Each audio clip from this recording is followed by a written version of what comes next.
show you how to make calamansi juice. First, wash your hands. Next, wash the calamansi.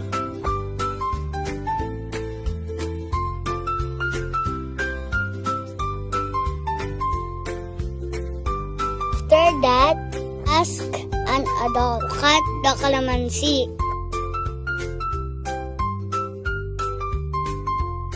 Then squeeze the juice into a glass and separate the seeds.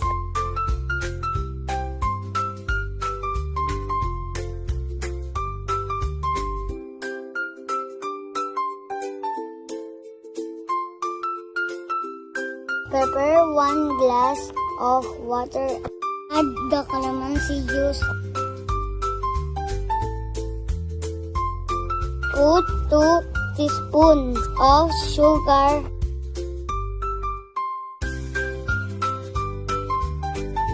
Stir well until the sugar dissolves. If you like, you can add some ice to make it cold and refreshing. Now your calamansi juice is ready to drink.